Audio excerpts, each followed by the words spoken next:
go to the question of Mr. Jose de Carvalho, who you've met last year when you were with us. He says, yes. He says, I'm of the opinion that an effective way to teach the book, and speaking of Hebrews now, is an outline that maintains the theme of superiority. And he says, content analysis as per your paper, in parentheses. This does not mean in any way that I see the warning passages as intrusion. Quite the contrary, they are central to the argument of the book, nor that I have minimized the importance of the expositions as support for the warnings. Your thoughts, please. Could you scroll back again? I missed the previous couple of lines I want to see on the question. I can't. Can I see them? Can I scroll them? Oh, I can't. So what you can do is you can just scroll on your side. The warning passages, right? So the traditional way to read Hebrews has been to read it as Jesus is superior, and Jesus is superior to angels.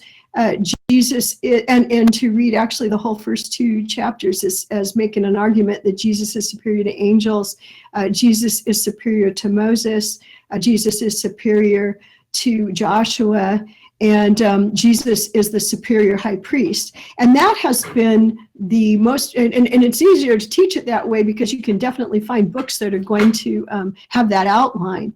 But what happened with that is that it starts by chapter 2 to force the material to say something that it's really not making. For instance, in chapter 2, it's actually not saying that Jesus is superior to the angels. It's saying Jesus was made a little lower than the angels, because it talks about that passage where what is humanity and what is the human being, that you're mindful of them. They were made a little lower than the angels and then crowned with glory and splendor. And right now we don't see that happen. But we do see Jesus, who is made lower than the angels. So actually, it's talking about the in the whole second chapter, the significance of him being made lower than the angels. So right away, you can say, wow, Jesus' superiority over angels isn't really the point here, is it? Not entirely. First, he was higher than the angels, then he's lower than the angels, and it's very spatial. So what's happening here is that the author is using a midrash to this is called a light and heavy comparison. It's not just about I'm making a comparison and Jesus is better, but I'm comparing two really good things.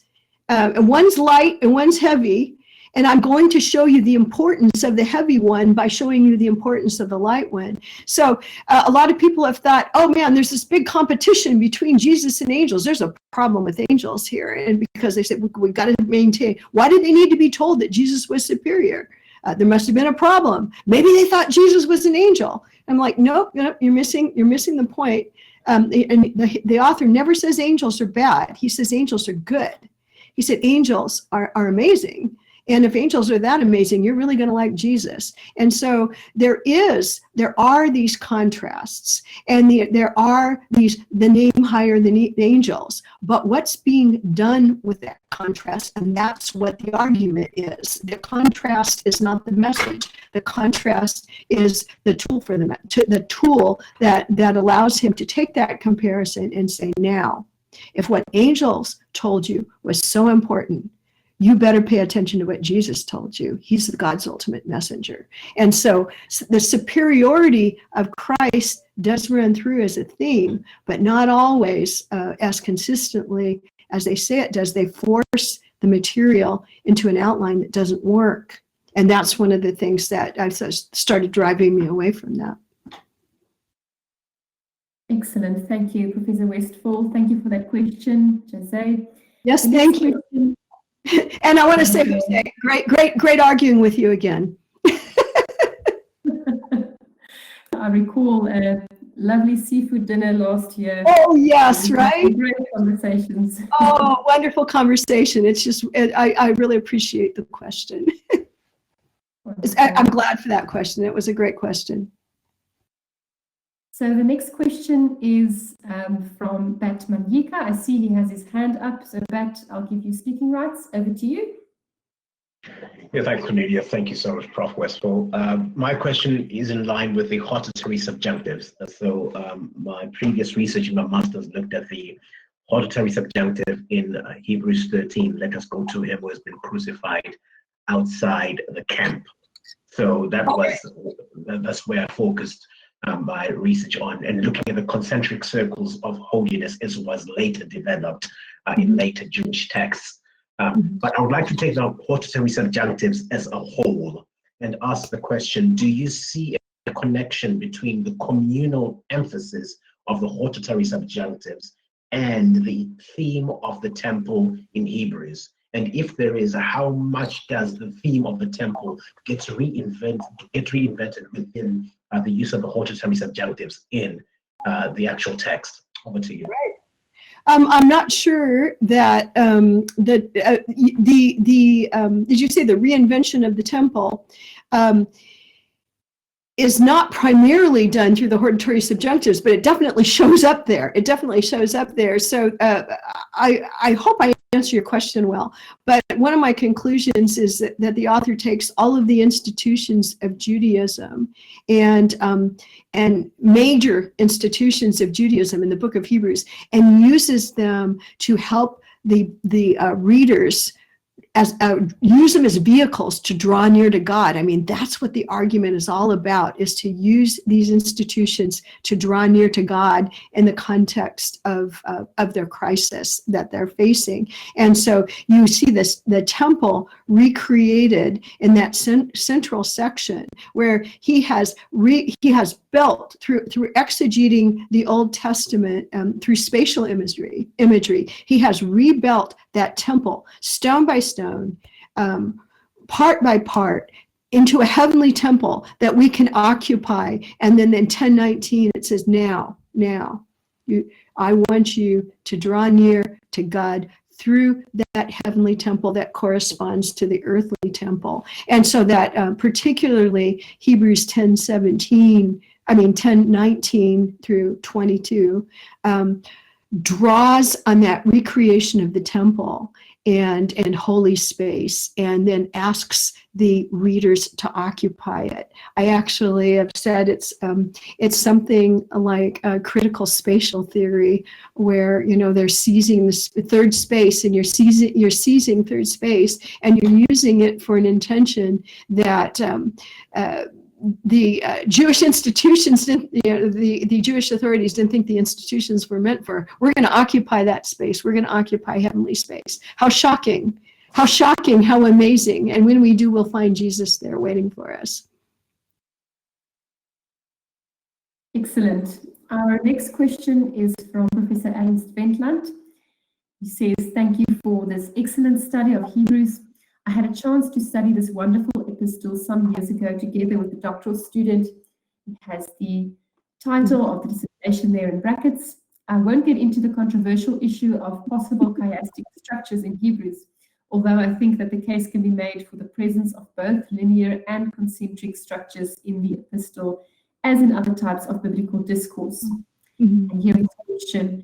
What I would like to ask about, however, are the aspects of orality that we find in the text. This is that the author recognized that at least the presentation of the epistle, if not the composition, would be carried out through oral means, preaching, proclamation, recitation, whatever.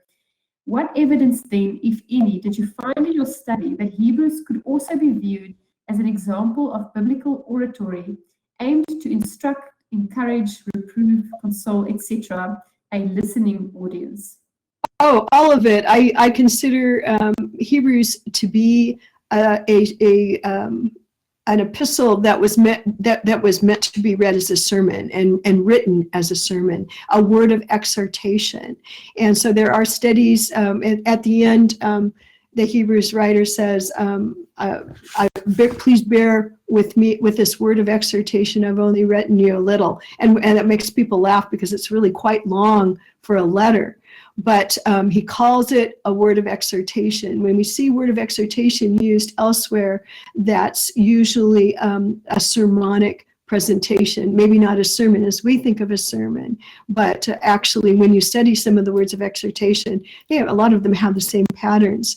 And let me tell you that I'm going to take a shot at chiasm. So the most famous proponent of chiasms is Albert Vanois. He's argued at length that Hebrews is laid out like an Italian garden, with elaborate chiasm, and I think the midpoint of the chiasm is he's counted the verses, and the middle verse is 9:18, and then goes and look at that, that's about his priesthood, and I just think that's I want to be respectful, but if the sermon is being read out loud to the listeners, they have no idea about such chiasms when they're hearing it, but they do hear the exhortations. And furthermore, I would suggest if you want to have a chiasm, you need to have it should be not just a conceptual chiasm, but a formal chiasm. And in fact, if you want to use chiasm as an analytic tool, there is somewhat of a chiasm between 4:11 through 16 and 10:19 through 25, because indeed it ends with let's enter the rest, let's hang on to the confession, and let's draw near to God. And then when you go to 10:19 through 25, it says, let's draw near to God, let's hang on to the confession, let's move forward, stimulate one another to love and good works. And so like George Guthrie would say, there's a chiasm. Even West recognizes that there's a parallel between these, and I do. And if you want to call that chiastic, okay, in that case, you actually do have all the bells and whistles. In chapter 5, I think the chiasm is a little bit more tortured, although it's almost chiastic. In fact, I started out saying, yeah, this is chiastic. And then I came to the point where I said, you know what, I don't need to use the word chiasm. That's kind of an invented word. It's really not what they used to refer to patterns. I can talk about patterns of repetition. And if a chiasm is there, as people talk about it, it will come out as it does. If that's a chiasm, if you want to say that's a chiasm in 4:11 through 16 and 10:19 through 25, fine, that's good. But I can cover the same formal features by repetition, and I don't get misled by seeing conceptual parallels, which I always find to be quite forced, especially if they're finding chiasms, like for instance, in a periodic sentence in which there are totally conflicting patterns of emphasis and prominence. Okay. Wonderful. And we do have I'm hearing an echo there. You are now unmuted. Oops. Let's see if that's better. There we go. Apologies, Professor Westfall. That's better. We do have some comments on earlier questions asked and your answers. We have Bat expressing his gratitude, saying thank you, well put, to your answer to his question. And then Jose de Carvalho also says, thank you, Dr. Westfall, for the presentation and the thorough response. I now understand your paper with greater clarity. Our next question comes from Estelle Crawford. She is one of SATS's Greek experts, and she asks you about discourse analysis. She says, thank you for an insightful and informative presentation, Professor. I'm very interested in discourse analysis, and I'm currently reading the Discourse Grammar of the Greek New Testament by Stephen Runge. Are there any other materials that you can recommend?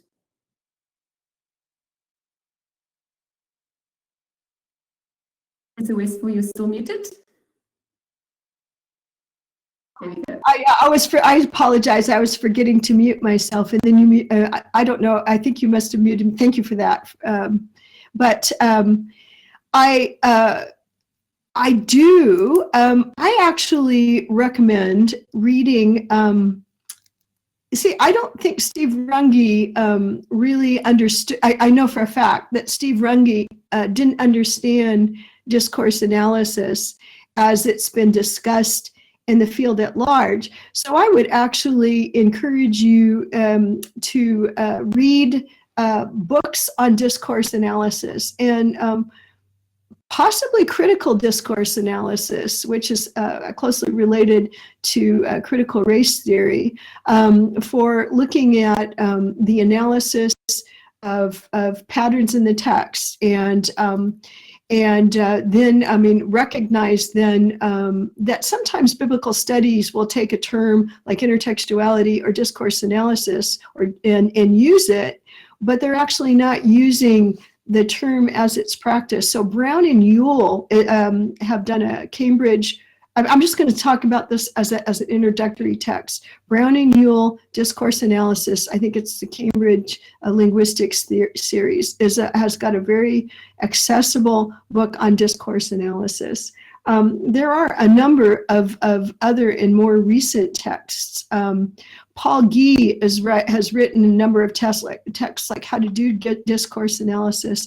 He's working from a different linguistic school than I am, and but it's still good to look at. So he's one of the people that's actually been making discourse analysis accessible.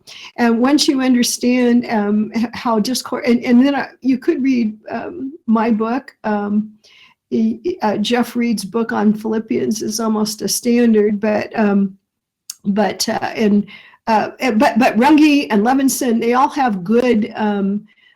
have good material to help understand it. But I didn't read Runge because he's more recent. I kind of precede that, but I have read him now, and this is all useful.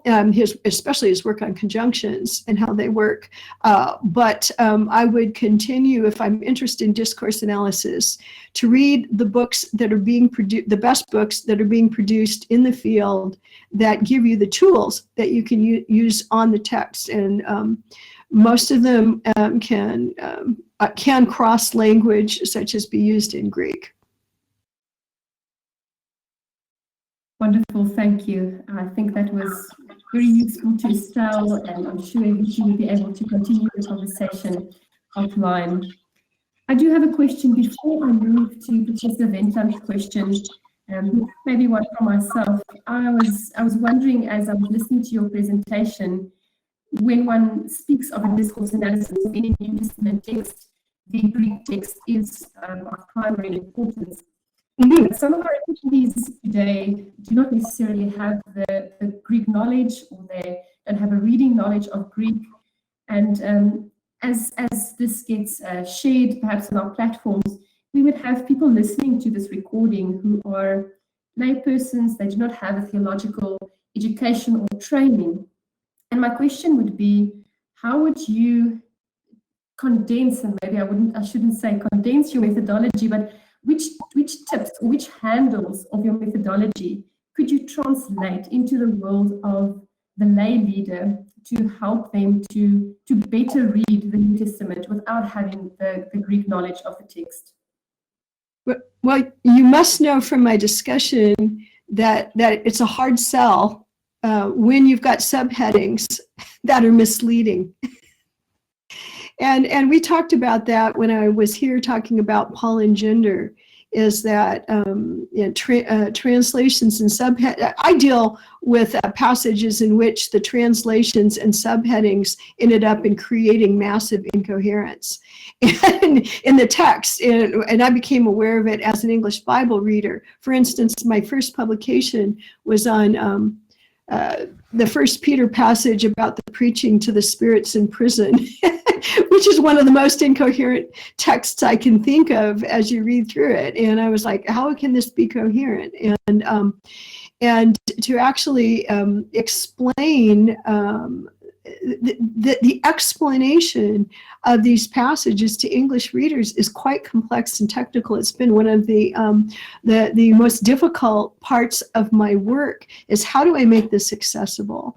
And I have to be patient with not being convincing at first blush, because for instance, with Jose is like, I think this is about the superiority of Christ. Of course it is, because that's what you've been told, and that's how you've always read it, and so therefore it is. How do you say to people, no, what you've been taught is really not helping the text? I think the best thing you can do is to talk, as I think I've tried to do today, about the text as how it preaches and how this hangs together. And one of the things I do with English readers is I will actually take that first chapter 1 through chapter 4 and lay it out and show them how it reads with one set of headings, and then show it how it reads with my set of headings. I actually will break them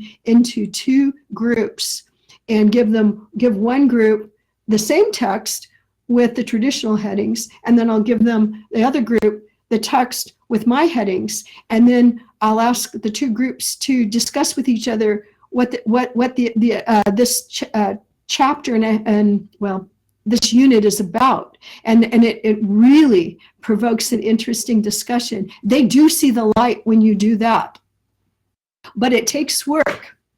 And it's never done in a half an hour, right? I mean, you're not going to be able to convince these people in a half an hour. But I do think my NCCS commentary is going to be very helpful for that, because I was working with that with my English readers, and they were reading the chapters I was writing, and they were saying, this makes so much sense. I mean, I read your chapter and I read the text and I see what you're talking about. And and they were reading another commentary that I actually thought was better than it was, and they couldn't make heads or tails of anything from it. Excellent. I remember our conversations last year about headings in the Bible, and how that really leads the reader to already make assumptions. So perhaps that's a starting point to, if one can, put your finger over the heading and just read the text for what it is. We have another question from Professor Adam Sventland, and he asks, how does your discourse analysis method relate to that of Mark Halliday systemic functional analysis, if at all? The whole thing is based on SFL, and so I spent 5 years reading primarily Halliday's work and Micaiah Hassan, and the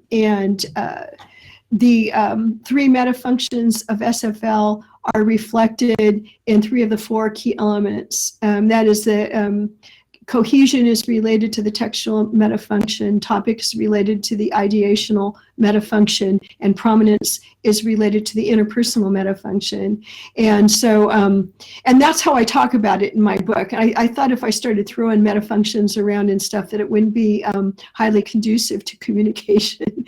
And so, but yes, I am steeped in Halliday. And the difference, though, I'm going to read you something, if I may, where I was talking about what a difference is between primarily what Halliday does and what I do. And maybe I won't read it, but yeah, well, Halliday, I'm going to read this part. Some who apply SFL to biblical studies conflate discourse analysis with register analysis. While both SFL-based discourse analysis and register analysis will look at a text above the sentence level and will tend to analyze a given text according to Halliday's 3 metafunctions, Halliday would distinguish between the two. Register analysis, as Halliday and Hassan define it, is consistent with their approach to SFL. They don't approach SFL like discourse analysis, because their focus is on what a given text tells us about the language. Register analysis is a theory that focuses on the language, on how the features of language change in different contexts, such as in a bank, church, classroom, so that it's comparative and intertextual in goal and method. But discourse analysis is looking at the text not as a window to the Greek language, but is looking at the text as an artifact and is asking, what's the meaning of this text? And so in Halliday and Matheson's most recent introduction to systemic functional linguistics, they actually talk about this clearly. And when they did, I thought, oh, thank you for that. That's exactly what's going on here. And that clears up a lot of confusion, because a lot of people using SFL are using register analysis. Sometimes they're trained to answer discourse analysis questions with register analysis, but one is driving us to the nature of the Greek language, and the other is driving us to the meaning of the text. And so one of the things I've done is in my tools, I have sometimes have just had to go and look at other people like the Longacre and Callow and people, Lownida and people, to glean some tools that are consistent. I say they're consistent with SFL, that they fit together. I take what I need that fits together, and even relevance theory that fits together in a SFL context. This is very parallel to what happened with critical discourse analysis, which started with SFL, and then they migrated away and said, you know what, we're not interested in what you're doing. We want to focus on power structures in the text, and what you're doing is not focusing on the text. So we're going to separate, and we're going to create this other discipline that has the goals that are consistent with our interests and our concerns. So that's, in a sense, that's like me, but I didn't migrate out of systemic functional linguistics. I said, I'm staying in there, but I'm treating the text as an artifact. I hope that answers your question. Before we end the session, if I may, I have one more question to ask you, and that is, in the beginning of your presentation, you noted that your journey with discourse analysis started with looking at the interpretations of Hebrews, and I think you said something like they were not really getting it. I can't remember the exact words. When looking at New Testament interpretation, is there another book or a letter where this feeling comes up and that makes you think, my goodness, I cannot wait to sink my teeth into that and to interpret it? Let me just unmute you first and then over to you.